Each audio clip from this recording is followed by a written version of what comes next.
বন্ধুরা, তোমাদের মধ্যেই প্রচুর স্টুডেন্টস এবং অ্যাসপিরেন্টস এমন আছো যারা রিসেন্টলি গ্র্যাজুয়েশন করছো, আবার কেউ কেউ এমনও আছো যারা রিসেন্টলি গ্র্যাজুয়েশন কমপ্লিট করেছো এবং তোমাদের ইচ্ছা সরকারি ব্যাংকে চাকরি করার অথবা সরকারি ব্যাংকে যত পরীক্ষা হয় আমাদের সেই পরীক্ষাগুলো ক্লিয়ার করার।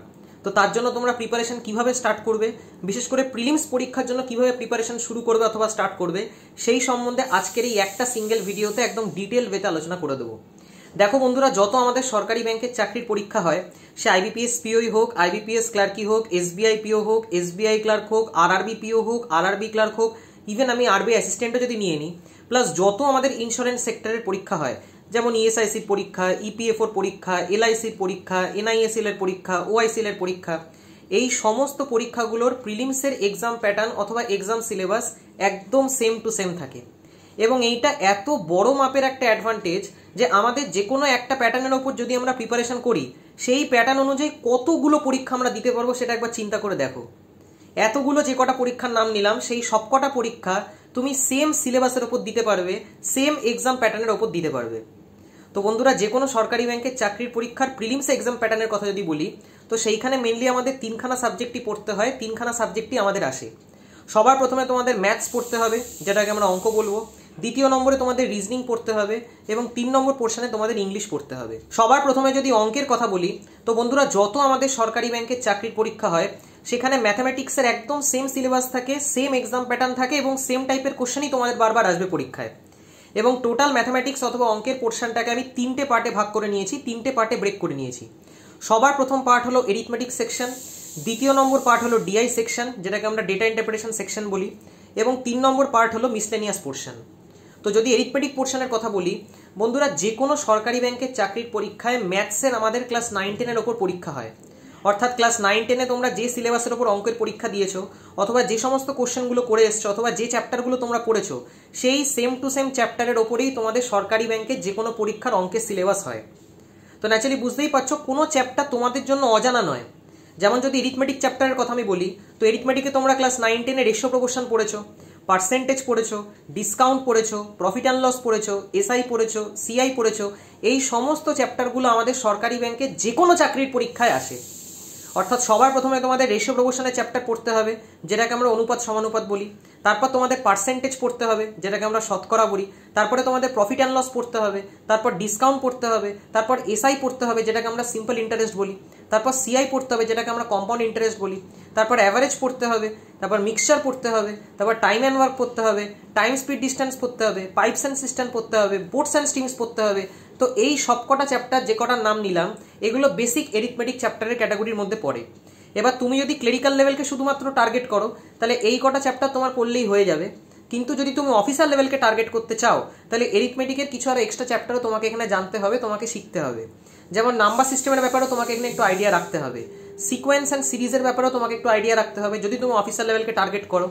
অর্থাৎ তোমার যদি ইচ্ছা থাকে আইবিপিএস পিওর পরীক্ষা ক্লিয়ার করা, অথবা আরআরবি পিওর পরীক্ষা ক্লিয়ার করা, অথবা এসবিআই পিওর পরীক্ষা ক্লিয়ার করা, তো এই সমস্ত কয়েকটা এক্সট্রা চ্যাপ্টারের ব্যাপারেও তোমার আইডিয়া রাখা উচিত, তোমার শিখে রাখা উচিত। যেমন নাম্বার সিস্টেমের কথা বললাম, সিকোয়েন্স অ্যান্ড সিরিজের কথা বললাম, তো সিকোয়েন্স অ্যান্ড সিরিজের মধ্যে তোমাকে এপি সিরিজের ব্যাপারে জানতে হবে, জিপি সিরিজের ব্যাপারে জানতে হবে, এইচপি সিরিজের ব্যাপারে জানতে হবে। এপি সিরিজ যেটাকে আমরা এরিথমেটিক প্রোগ্রেশন বলি, জিপি অর্থাৎ জিওমেট্রিক প্রোগ্রেশন হয়ে গেল, এবং এইচপি অর্থাৎ হারমোনিক প্রোগ্রেশন হয়ে গেল। তারই সাথে সাথে এখানে তোমাকে পারমুটেশন কম্বিনেশনের সম্বন্ধে হালকা আইডিয়া রাখতে হবে, কারণ যে কোনো অফিসার লেভেলের পরীক্ষায়, বিশেষ করে আইবিপিএস পিওর পরীক্ষায় এবং এসবিআই পিওর পরীক্ষায় আমাদের প্রবাবিলিটি আসে। তো প্রবাবিলিটির ওপর তোমাকে যদি কোশ্চেন বানাতে হয় এবং প্রবাবিলিটি তোমাকে যদি ভালো করে সলভ করতে হয়, তাহলে তার আগে পারমুটেশন কম্বিনেশনের ওপর একটু আইডিয়া তোমার জানতে হবে, একটু আইডিয়া তোমায় রাখতে হবে। এবং এই সমস্ত জিনিসগুলো আমরা অফিসার লেভেলের পরীক্ষার জন্য করি, তার কারণ প্রবাবিলিটির ওপর তোমরা ডিআই মেন্সেও দেখতে পারবে, বিশেষ করে অফিসার লেভেলের পরীক্ষায়। ক্লেরিক্যাল লেভেলের পরীক্ষায় তোমরা প্রবাবিলিটির ওপর জেনারেলি কোনো ডিআই পাবে না, কিন্তু অফিসার লেভেলে তোমরা পাবেই পাবে। বিশেষ করে যদি এসবিআই পিওর কথা বলি অথবা আইবিপিএস পিও মেন্সের কথা বলি, তো সেইখানে তোমরা ডিআই সেকশনের মধ্যে প্রবাবিলিটি রিলেটেড ডিআই দেখতে পারবে। তো সেই কারণে তোমাকে প্রবাবিলিটির চ্যাপ্টারে যদি স্ট্রেংথ বানাতে হয়, তাহলে তার আগে পারমুটেশন কম্বিনেশন চ্যাপ্টারটাও তোমাকে ভালো করে জানতে হবে, ভালো করে শিখতে হবে। এবং বন্ধুরা, যত এরিথমেটিকের আমাদের চ্যাপ্টারগুলো হয়, সেই সব কটা চ্যাপ্টার পড়ার টেকনিক আছে, পড়ার ধরন আছে। এমন না যে কোনো একটা চ্যাপ্টার থেকে আমি আমার প্রিপারেশন স্টার্ট করে দিলাম। সবার প্রথমে তোমাদের কাজ হবে রেশিও প্রপোর্শন পড়া, তারপর পার্সেন্টেজ পড়া, তারপর প্রফিট অ্যান্ড লস পড়া, তারপর ডিসকাউন্ট পড়া, তারপর এসআই পড়া, তারপর সিআই পড়া, তারপর অ্যাভারেজ পড়া, তারপর মিক্সচার পড়া, তারপর টাইম অ্যান্ড ওয়ার্ক পড়া, তারপর পাইপস অ্যান্ড সিস্টেম পড়া, তারপর টাইম স্পিড ডিস্টেন্স পড়া এবং লাস্টে পোর্টস অ্যান্ড স্ট্রিমস পড়া। তো এইভাবে যদি তুমি পড়ো তো এরিথমেটিকের যে কটা চ্যাপ্টারের নাম নিলাম সেগুলো সব সিকোয়েন্স ওয়াইজ তোমার কভার হয়ে যাবে, কমপ্লিট হয়ে যাবে। এবং বন্ধুরা এরিথমেটিকের ম্যাক্সিমাম চ্যাপ্টারই রিলেটিভ কনসেপ্টের ওপর চলে এবং সেই জিনিসটার ব্যাপারেও তোমাদের আইডিয়া রাখা উচিত, সেই সমস্ত জিনিসের ব্যাপারেও তোমাদের আইডিয়া থাকা উচিত। যেমন রেশিও প্রপোর্শনের চ্যাপ্টার রিলেটিভ কনসেপ্টের ওপর চলে, অর্থাৎ আমরা নিজেদের ভ্যালু পুট করে সলভ করতে পারি।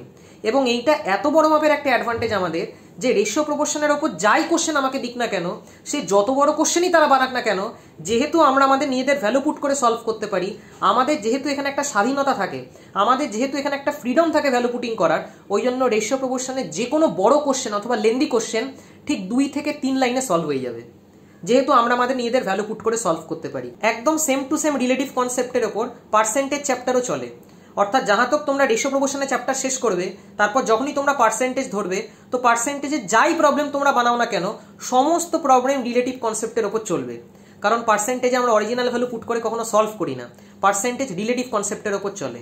একদম সেম টু সেম ক্যাটাগরিতে প্রফিট অ্যান্ড লসও রান করবে, কারণ প্রফিট অ্যান্ড লসও পুরোপুরি পার্সেন্টেজেরই পার্ট। বেসিক্যালি প্রফিট অ্যান্ড লসকে আলাদা করা হয়, কিন্তু প্রফিট অ্যান্ড লস মানে হচ্ছে যেটাই প্রফিট পার্সেন্টেজ সেটাই পার্সেন্টেজ ইনক্রিজ, যেটাই লস পার্সেন্টেজ সেটাই পার্সেন্টেজ ডিক্রিজ। তো বেসিক্যালি প্রফিট অ্যান্ড লস আলাদা চ্যাপ্টার হিসেবে নামকরণ করা হয়, কিন্তু অ্যাকচুয়ালি আলাদা চ্যাপ্টার না, ওটা পার্সেন্টেজেরই একটা এক্সটেন্ডেড ফর্ম।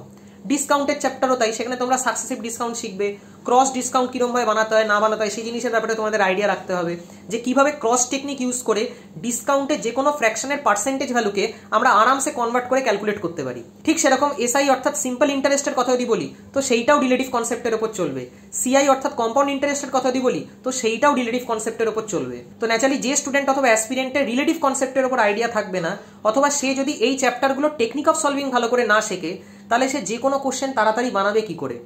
কারণ বন্ধুরা যে কোনো ব্যাংকিং এক্সামে টাইম ভীষণ ভীষণ ভীষণ ইম্পর্টেন্ট রোল প্লে করবে। আজকে তুমি অঙ্কের আন্ডারে টেকনিক অফ সলভিং যদি না অ্যাপ্লাই করতে পারো, যদি তুমি একটা কোশ্চেনকে ছোটভাবে না বানাতে জানো, তাহলে তুমি তোমার সময় বাঁচাবে কি করে? আজকে তুমি আইবিপিএস পিওর প্রিলিমসের পেপার তুলে দেখে মিলিয়ে নিতে পারবে, অথবা আইবিপিএস ক্লার্কের পেপার তুলে তুমি মিলিয়ে দেখে নাও, অথবা আরআরবি পিওর পেপার তোলো, অথবা আরআরবি ক্লার্কের পেপার তোলো। অঙ্কের 35টা কোশ্চেনের জন্য তুমি হাতে সময় পাবে মাত্র 20 মিনিট। যদি আরআরবি পিওর কথা বলি তো অঙ্কের 40টা কোশ্চেনের জন্য হাতে সময় পাবে মাত্র 20 মিনিট। তো ন্যাচারালি বুঝতে পারছো এক একটা কোশ্চেন সলভ করার জন্য তুমি 30 সেকেন্ডও সময় পাবে না, তার থেকেও কম সময় পাবে। এবং সেই কোশ্চেনগুলো যদি তোমাকে 30 সেকেন্ডের মধ্যে বানাতে হয়, তাহলে সেই কোশ্চেনগুলো টেকনিক অফ সলভিং তোমাকে জানতে হবে, শিখতে হবে। এবং বন্ধুরা প্রত্যেকটা চ্যাপ্টারের আলাদা আলাদা টেকনিক অফ সলভিং হয়। যে কোনো একটা চ্যাপ্টারকে আমরা টাইপ ওয়াইজ ডিস্ট্রিবিউশন করি, অর্থাৎ টাইপ 1-এ আমাদের কি কি কোশ্চেন আছে, টাইপ 2-তে আমাদের কি কি কোশ্চেন আছে, টাইপ 3-তে আমাদের কি কি কোশ্চেন আছে, এই অনুযায়ী পরপর আমরা টাইপ ওয়াইজ কভার করতে থাকি। এবং এইভাবে যদি তোমরা প্রিপারেশন করো, তাহলে যখনই তোমরা পরীক্ষা দেবে এবং তোমাদের স্ক্রিনের সামনে যখনই কোনো অঙ্কের কোশ্চেন আসবে, তোমরা আরামসে বানাতে পারবে, তোমাদের মাথা ঘামাতে হবে না। কারণ অলরেডি তোমরা পুরো জিনিসটা টাইপ ওয়াইজ পড়ে নিয়েছো যে কোন টাইপ থেকে আমাদের কি কোশ্চেন জিজ্ঞেস করা হয়। এবং এই সমস্ত জিনিসগুলোর জন্য তোমাকে টেকনিক অফ সলভিং শিখতে হবে। সব কোশ্চেন আমরা বেসিক নেমে কখনোই বানাই না, অনেক কোশ্চেন আমরা অপশন এলিমিনেশন লাগাই, অনেক কোশ্চেন আমরা ডিভিজিবিলিটি লাগাই, অনেক কোশ্চেন আমরা ইউনিট ডিজিটের টেকনিক লাগাই। তো ন্যাচারালি এই সমস্ত জিনিসগুলো শেখার জন্য তোমায় সময় দিতে হবে, তোমায় ধৈর্য নিয়ে শিখতে হবে, টাইম দিতে হবে। এবং সেটার জন্য যদি তোমাদের কোথাও গাইডেন্সের প্রয়োজন হয় তো তোমরা গাইডেন্সও নিতে পারো। আমি নিজেও পার্সোনালি সমস্ত ব্যাংকিং এক্সামসের জন্য অনলাইনে ম্যাথস এবং রিজনিং পড়াই। তো তোমরা যদি চাও তো আমার সাথেও কন্ট্যাক্ট করতে পারো। আমার হোয়াটসঅ্যাপ নাম্বার 8617204564। তো যদি তোমরা গাইডেন্স চাও তাহলে কল করো না, হোয়াটসঅ্যাপ করো, কারণ কল অনেক সময় আমি ধরতে পারি না। আমি নিজে আইবিপিএসপি এবং আইবিপিএস ক্লার্ক দুটো পরীক্ষায় ফার্স্ট অ্যাটেম্পটেই ক্লিয়ার করেছি। তো ন্যাচারালি তোমাদেরকে খুব ভালো করে গাইড করতে পারবো যে কি টেকনিক অফ সলভিং হওয়া উচিত, কিভাবে একটা কোশ্চেনকে অ্যাপ্রোচ করা উচিত, যাতে কোশ্চেন সলভিং টাইমটা আমরা কমাতে পারি এবং নিজেদের অ্যাটেম্প্ট বাড়াতে পারি। কারণ যদি তুমি তোমার নিজের অ্যাটেম্প্ট না বাড়াতে পারো, এবং সব থেকে বেশি টেকনিক অফ সলভিং দরকার পড়বে ম্যাথস এবং রিজনিং সেকশনে, কারণ সব থেকে বেশি অ্যাটেম্প্ট ওইখানেই ক্যান্ডিডেটরা করতে পারবে, অন্য কোনো সেকশনে করতে পারবে না। তো ন্যাচারালি ম্যাথসের প্রত্যেকটা চ্যাপ্টারের টেকনিক অফ সলভিং কি হয়, কিভাবে একটা কোশ্চেনকে অ্যাপ্রোচ করা উচিত, কিভাবে একটা কোশ্চেনকে সলভ করা উচিত, সেই সম্বন্ধে যত ভালো ক্রিস্টাল ক্লিয়ার তোমার আইডিয়া থাকবে, তত বেশি কোশ্চেন তুমি কম সময় অ্যাটেম্প্ট করতে পারবে। তো ন্যাচারালি কাট অফের থেকে অনেকটা বেশি নম্বর তুলতে পারবে। তো ওই জন্য টেকনিক অফ সলভিং এর উপর খুব ভালো করে তোমরা ফোকাস করবে। তারই সাথে সাথে অঙ্কের দ্বিতীয় পোর্শনের কথা যদি বলি তো সেইটাকে আমরা বলি ডিআই সেকশন অথবা ডেটা ইন্টারপ্রিটেশন সেকশন। তো ডিআই সেকশনের মধ্যে বিভিন্ন রকমের ডিআই তোমরা দেখতে পারবে এখানে, যেমন টেবিল ডিআই হয়ে গেল, যেটাকে আমরা ট্যাবুলার ডিআইও বলি, লাইন ডিআই হয়ে গেল, বার ডিআই হয়ে গেল, পাই চার্ট হয়ে গেল, কেসলেট ডিআই হয়ে গেল। এই সমস্ত বিভিন্ন রকমের ডিআই তোমাদের সলভ করতে হবে, এবং যে কোনো ডিআই তোমাদের এরিথমেটিক চ্যাপ্টারের ওপরই আসবে। এটাও তোমাদেরকে এই ভিডিওতে আমি বলে দিলাম। সে তোমরা যে কোনো প্রিলিমসের পরীক্ষায় দাও না কেন, এবং তার মধ্যেও এরিথমেটিক চ্যাপ্টারের মধ্যে প্রথম দুটো চ্যাপ্টার অর্থাৎ রেশিও প্রপোর্শন চ্যাপ্টার এবং পার্সেন্টেজ চ্যাপ্টারের ওপর সমস্ত ডিআই বেস করে তোমাদের চলে আসবে।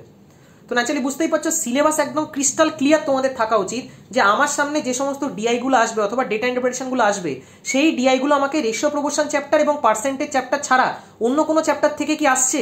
তুমি দেখবে অন্য কোনো চ্যাপ্টার থেকে তুমি পাবে না। এরিথমেটিকের এই দুটো চ্যাপ্টার থেকেই সমস্ত ডিআই তোমার উঠে আসবে। তো ন্যাচারালি এরিথমেটিকের এই দুটো চ্যাপ্টারকে এত ভালোভাবেই তৈরি করো যাতে এই দুটো চ্যাপ্টারে তোমায় কেউ হারাতে না পারে, যাতে এই সমস্ত চ্যাপ্টারগুলো রিলেটেড যা যা ডিআই তোমার সামনে আসবে সেই ডিআইগুলো যাতে তুমি বানাতে পারো। তারই সাথে সাথে মিসলেনিয়াস পোর্শন আমাদের এইখানে আসে, অর্থাৎ যেগুলো ওয়ান লাইনারের কোশ্চেন হয়, এবং যে কোনো অঙ্কের পরীক্ষায় অথবা ম্যাথামেটিক্স সেকশনে সবার প্রথমে আমরা মিসলেনিয়াস পোর্শন দিয়ে স্টার্ট করি, এবং সেই মিসলেনিয়াস পোর্শনের আন্ডারে তোমরা কোয়াড্রেটিক ইকুয়েশন দেখতে পারবে। এবং বন্ধুরা কোয়াড্রেটিক ইকুয়েশনও তোমরা ক্লাস 9-10-এ শিখেছো, 9-10-এ পড়েছো, কিন্তু 9-10-এ যেভাবে তোমরা রুটস বার করতে সেইভাবে এখন আমরা রুটস বার করবো না। সেটার জন্য আমার আলাদা টেকনিক আছে, সেইখানে আমরা সাইন রুল লাগিয়ে রুটস বার করি যাতে খুব ফাস্ট আমরা রুটগুলোকে ক্যালকুলেট করে বার করতে পারি। তো সেই জিনিসগুলোও তোমাকে শিখতে হবে। এবং কোয়াড্রেটিক ইকুয়েশনের যে কোনো কোশ্চেন 15 থেকে 20 সেকেন্ডে নেমে যাবে, সে যাই কোয়াড্রেটিক ইকুয়েশনের কোশ্চেন দিক না কেন। এবং যখনই তোমরা কোয়াড্রেটিক ইকুয়েশন রিলেটেড কোনো কোশ্চেন বানাবে, সবসময় যখন ফ্যাক্টরাইজ করবে তো প্রাইম ক্রস প্রাইমের ফ্যাক্টরাইজেশন কি হয় না হয় সেই ব্যাপারে একটু আইডিয়া রাখবে। যেমন 17 ক্রস 19 কি হয়, অথবা 19 ক্রস 23 কি হয়, অথবা 23 ক্রস 29 কি হয়, অথবা 29 ক্রস 31 কি হয়, অথবা 31 ক্রস 37 কি হয়, অথবা 37 ক্রস 41 কি হয়, অথবা 41 ক্রস 43 কি হয়। এই সমস্ত ফ্যাক্টরগুলো যেহেতু প্রাইমের ক্যাটাগরির মধ্যে পড়ে, তো এই সমস্ত ফ্যাক্টরগুলোর ব্যাপারে তোমার আইডিয়া থাকা উচিত, নলেজ রাখা উচিত। নাহলে পট করে যদি চলে আসে যে 17 ক্রস 19 তোমাকে দিয়ে দিল, তো তুমি ফ্যাক্টরাইজ করতে পারবে না যদি তুমি না জানো। তো নিজের একটা টেবিল বানাবে, তোমরা নিজেদের একটা খাতা বানাবে, এবং সেইখানে এই সমস্ত জিনিসগুলো তোমরা যদি নোট ডাউন করে রাখো এবং রেগুলার বেসিসে যদি দেখো, তাহলে জিনিসগুলো এক প্রকার মুখস্থ হয়ে যাবে তোমার। তো যখনই এরকম টাইপের কোনো কোশ্চেন আসবে, তো 99% ক্যান্ডিডেটরাই বানাতে পারবে না, এবং সেই জিনিসটাও তোমাদেরকে এই ভিডিওতে বলে দিলাম, যদি তারা আগের থেকে না পড়ে থাকে তো, এবং ম্যাক্সিমাম চান্সেস তারা পড়বে না। তো যারা যারা পড়বে তারা সেইখানে একটা অ্যাডভান্টেজ পাবে। এবং বন্ধুরা সবসময় মাথায় রাখবে, যে পোর্শনে তুমি অ্যাডভান্টেজ পাবে সেই পোর্শনেই তুমি তোমার র্যাঙ্ক বার করতে পারবে। ইজি কোশ্চেন বানিয়ে তুমি কোনোদিনও তোমার র্যাঙ্ক পাবে না, কারণ ইজি কোশ্চেন তো সবাই বানাবে। একবার যখন কোয়াড্রেটিক ইকুয়েশনের পোর্শন তোমাদের হয়ে যাবে, তারপর নেক্সট মিসলেনিয়াস পোর্শন যেটা আমাদের করতে হয় সেটা হলো সিম্পলিফিকেশনের কোশ্চেন। এবং বন্ধুরা সিম্পলিফিকেশনের কোশ্চেনও খুব ফাস্ট তোমাদের সলভ হবে। সিম্পলিফিকেশনের প্রচুর কোশ্চেন তোমরা ক্লিনিক্যাল লেভেলে দেখতে পারবে, সে তোমরা প্রিলিমসের পরীক্ষায় দাও চাই মেন্সের পরীক্ষায় দাও না কেন। অফিসার লেভেলের পরীক্ষায়, অর্থাৎ যেগুলোকে পিও লেভেলের পরীক্ষা আমরা বলি, সেইখানে সিম্পলিফিকেশনের কোশ্চেন বিশেষ করে তোমরা প্রিলিমসে দেখতে পারবে, মেন্সে অতটা দেখতে পারবে না। কিন্তু ক্লেরিক্যাল লেভেলে প্রিলিমসেও আসে আবার মেন্সেও আসে। তারই সাথে সাথে মিসলেনিয়াস পোর্শনের মধ্যে আরো একটা সেকশন হলো নাম্বার সিরিজের পোর্শন। তো নাম্বার সিরিজের মধ্যেও দু টাইপের এখানে নাম্বার সিরিজ তোমরা দেখতে পারবে, একটা হলো মিসিং নাম্বার সিরিজ এবং আরেকটা হলো রং নাম্বার সিরিজ। তো এই হলো আমাদের ওভারঅল ম্যাথসের সিলেবাস, এবং এর ওপরই কোশ্চেন আমাদের ব্যাংকিং এক্সামে আসে। ঠিক সেরকম যদি রিজনিং সেকশনের কথা বলি, তো রিজনিং সেকশনকে আমি দুটো পার্টে ভাগ করেছি, একটা হলো মিসলেনিয়াস পোর্শন এবং আরেকটা হলো পাজল সেকশন। বন্ধুরা যে কোনো ব্যাংকিং এক্সাম তোমরা দাও না কেন, যে কোনো ইন্স্যুরেন্স সেক্টরের পরীক্ষা দাও না কেন, রিজনিং সেকশন যখনই তোমরা অ্যাটেম্প্ট করছো, এর বাইরে তোমাদের কোনো সিলেবাস থাকবে না, এবং সেটার গ্যারেন্টি আমি তোমাদের দিয়ে দিলাম। তো সবার প্রথমে তোমরা মিসলেনিয়াস সেকশন খতম করবে, এবং মিসলেনিয়াস সেকশন শেষ করারও টেকনিক আছে, কারণ মিসলেনিয়াস পোর্শনের মধ্যেও কিছু কিছু চ্যাপ্টার এমন আছে যে চ্যাপ্টারগুলো আমরা মুখে মুখে বানাই, মুখে মুখে সলভ করি, সেটার জন্য আমাদের পেন পেপার তোলার কোনো দরকার পড়ে না। যেমন চাইনিজ কোডিং ডিকোডিং এর কোশ্চেন, যেমন ইনইকুয়ালিটির কোশ্চেন, যেমন আলফা নিউমেরিক সিরিজের কোশ্চেন, এই সমস্ত কোশ্চেনগুলো আমরা ডিরেক্ট বানাই, মুখে মুখে একদম সলভ করে দিই। তো যে সমস্ত স্টুডেন্টস এবং অ্যাসপিরেন্টসরা চাইনিজ কোডিং ডিকোডিং এর কোশ্চেন অথবা ইনইকুয়ালিটির কোশ্চেন অথবা আলফা নিউমেরিক সিরিজের কোশ্চেন লিখে বানাচ্ছে, তারা কোনোদিনও রিজনিংয়ে বেশি নম্বর তুলতে পারবে না, কারণ টাইমের মধ্যে তারা শেষই করতে পারবে না। এবং এটাই ফ্যাক্ট, সে তুমি মানো চাই না মানো, আমরা সবসময় চেষ্টা করব কোন জায়গায় আমরা আমাদের সময় বাঁচাতে পারি, যাতে প্রচুর কোশ্চেন আমরা অ্যাটেম্প্ট করতে পারি। ঠিক সেরকমই অন্যান্য চ্যাপ্টারগুলো যদি নাম নিই রিজনিংয়ে, সেখানে তোমরা ফরওয়ার্ড ব্যাকওয়ার্ডের কোশ্চেন দেখতে পারবে, ডিস্টেন্স ডাইরেকশনের উপর কোশ্চেন দেখতে পারবে, সিলজিজমের উপর কোশ্চেন দেখতে পারবে, ব্লাড রিলেশনের উপর কোশ্চেন দেখতে পারবে। তো এরকম বিভিন্ন রকমের মিসলেনিয়াস পোর্শন তোমরা রিজনিং এর আন্ডারে দেখতে পারবে। এবং আরেকটা পোর্শন হয়ে গেল পাজল সেকশন। তো বন্ধুরা রিজনিংয়ে বিভিন্ন টাইপের পাজল তোমাদের আসবে এখানে, সে তোমরা অফিসার লেভেলেই অ্যাপ্লাই করো চাই ক্লেরিক্যাল লেভেলের পরীক্ষায় দাও না কেন। যেমন ফ্লোর বেসড পাজল, অথবা বক্স বেসড পাজল, অথবা shelf based puzzle, month based puzzle, week based puzzle, age based puzzle অথবা birthday puzzle, linear arrangement, parallel row arrangement, seniority based puzzle, vacant ফ্লোরের ওপর কোশ্চেন, ভ্যাকেন্ট সার্কুলার টাইপের question, vacant linear রোয়ের ওপর কোনো question, flat and floor based puzzle, এই সমস্ত টাইপের পাজেলগুলো তোমাদের জানতে হবে, শিখতে হবে, পড়তে হবে এবং পাজেল সলভ করারও আলাদা টেকনিক আছে। যেমন পাজেলস যখনই তোমার সামনে আসবে তখন সবার আগে আমরা সিম্বলিক নোটেশন লিখবো এবং সিম্বলিক নোটেশন লেখার পর তারপর পাজেলটা বানাবো, তারপর পাজেলটা সলভ করব। তো পাজেলের ব্যাপারে তোমার যদি ভালো আইডিয়া না থাকে তাহলে রিজনিংয়ে তুমি বেশি নম্বর তুলতে পারবে না, কারণ ম্যাক্সিমাম ওয়েটেজ আমাদের পাজেল সেকশন ক্যারি করে। আজকে রিজনিংয়ের যখনই তুমি প্রিলিমসের পেপার লাগাবে সেখানে দেখবে পাজেল তোমার 4 থেকে 5খানা আসছে। তো রিজনিংয়ের 35টা কোশ্চেনের মধ্যে যদি 5খানা পাজেল আছে এবং এক একটা পাজেলের জন্য যদি 5টা করে কোশ্চেন থাকে তাহলে তুমি নিজেই মিলিয়ে দেখে নাও যে 5 × 5 25 নম্বর শুধুমাত্র পাজেল থেকেই উঠে আসবে। টোটাল 35টা কোশ্চেনের মধ্যে 25 নম্বর পুরো পাজেল থেকেই তোমাদের আসবে, বাকি 10টা কোশ্চেন মিসলেনিয়াস থেকে দেবে। তো ন্যাচারালি পাজেলের ওয়েটেজ কতটা বেশি সেটা বুঝতে পারছো এখানে। তো পাজেলসের সব ভ্যারাইটি তোমরা শিখবে, সব ভ্যারাইটি তোমাদের জানতে হবে যে রিজনিংয়ের পাজেলগুলো কিভাবে নামাতে হয়, কিভাবে সলভ করতে হয়। তারই সাথে সাথে যখন তোমরা পাজেল শিখে যাবে তখন কোন পাজেল আগে করব, কোন পাজেল পরে করব সেই ব্যাপারেও তোমাদের আইডিয়া রাখতে হবে। যেমন floor based puzzle, box based puzzle, month based puzzle, age based puzzle, seniority based puzzle, week based puzzle, এই সমস্ত পাজেলসগুলো বন্ধুরা আমরা সবার আগে বানাই, কারণ এই সমস্ত পাজেলগুলো সবার আগে নেমে যায়। ঠিক সেরকমই লিনিয়ার অ্যারেঞ্জমেন্ট হয়ে গেল, সার্কুলার অ্যারেঞ্জমেন্ট হয়ে গেল, প্যারালাল রোয়ের কোনো অ্যারেঞ্জমেন্ট হয়ে গেল, flat and floor based puzzle হয়ে গেল, ভ্যাকেন্ট ফ্লোরের কোনো যদি পাজেল হয়ে গেল, এগুলো সব আমরা পরে নামাই। অথবা যদি কোনো ডবল ভ্যারিয়েবল রিলেটেড পাজেল আমার কাছে আসে, কোনো নো স্কিপ পাজেল যদি আমার কাছে আসে, এই সমস্ত পাজেলগুলো আমরা পরে বানাই। যে পাজেলগুলো একদম ইজি হবে তোমার কাছে সেই পাজেলগুলো সবার আগে তোমার সলভ করা উচিত এবং সেই পাজেলগুলোর ব্যাপারে আইডিয়া রাখা উচিত যে কোন পাজেল আমি আগে বানাবো, কোন পাজেল পরে বানাবো। আজকে কোনো পাজেলে যদি আমাকে ভ্যারিয়েবল বেশি দিয়ে দেয় তাহলে সেই পাজেল পরে গিয়ে আমি সলভ করব। যে কোনো পাজেলে যদি আমার ভ্যারিয়েবল কম থাকে, সেই পাজেল যদি আমার ছোট থাকে, সেই পাজেলে যদি আমার কম নাম্বার অফ মেম্বার্স থাকে তাহলে সেই পাজেল আমি আগে বানাবো।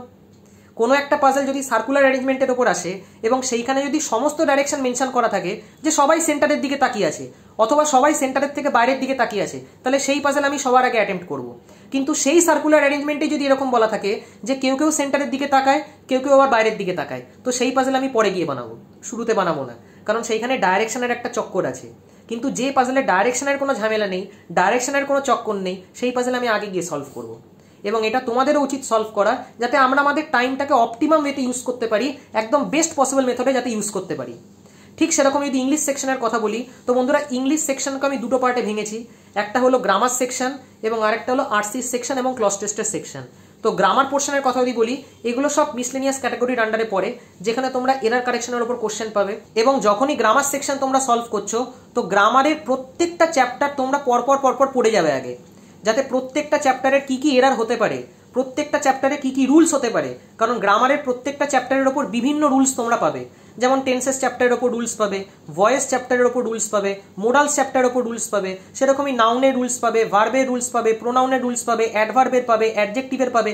তো এই সমস্ত রুলসগুলো তোমরা আগে ভালো করে শিখবে এবং তারপর তোমরা এরার কারেকশনের কোশ্চেন বানাবে। এরার কারেকশনের সাথে সাথেই তোমরা এখানে ওয়ার্ড সোয়াপিং এর কোশ্চেনও পাবে, যে কোন অ্যাপ্রোপ্রিয়েট ওয়ার্ডটা মানে সেন্টেন্সে বসতে চলেছে যাতে সেন্টেন্সটা মিনিংফুল হয়ে যায়। তারই সাথে সাথে সেন্টেন্স রিঅ্যারেঞ্জমেন্টের উপরও তোমরা এখানে কোশ্চেন দেখতে পারবে, যে কোনটা আমাদের ফার্স্ট সেন্টেন্স হবে, কোনটা আমাদের সেকেন্ড সেন্টেন্স হবে, কোনটা থার্ড সেন্টেন্স হবে, কোনটা ফোর্থ সেন্টেন্স হবে, কোনটা ফিফথ সেন্টেন্স হবে। তো এইরকম ক্যাটাগরিতেও তোমরা সেন্টেন্স রিঅ্যারেঞ্জমেন্ট দেখতে পারবে। তোমরা এখানে সিঙ্গেল লাইন ফিলার্সও দেখতে পারবে, অর্থাৎ ফিল ইন দ্য ব্ল্যাঙ্কসের মধ্যে কোন অ্যাপ্রোপ্রিয়েট ওয়ার্ডটা বসবে সেই ওয়ার্ডটা আমাকে এখানে বসাতে হবে। তো এই সমস্ত বিভিন্ন মিসলেনিয়াস পোর্শন তোমরা ইংলিশের আন্ডারে দেখতে পারবে। তারই সাথে সাথে এখানে তোমাদের আরসি থাকবে, যেটাকে আমরা রিডিং কম্প্রিহেনশন সেকশন বলি, অর্থাৎ একটা করে আরসি তোমরা প্রিলিমসের সেকশনে পাবে। পুরো টোটাল আরসিটা তোমরা পড়বে, তার এগেনস্টে কোশ্চেনগুলো সলভ করতে হবে। এবার আরসি পড়ারও টেকনিক আছে, সেখানে আমরা স্কিমিং টেকনিক ইউজ করি। আরসি অথবা রিডিং কম্প্রিহেনশনের একদম ফার্স্ট যে প্যারাগ্রাফটা তোমার কাছে থাকবে সেই প্যারাগ্রাফটা 2 থেকে 3 বার আমরা পড়বো।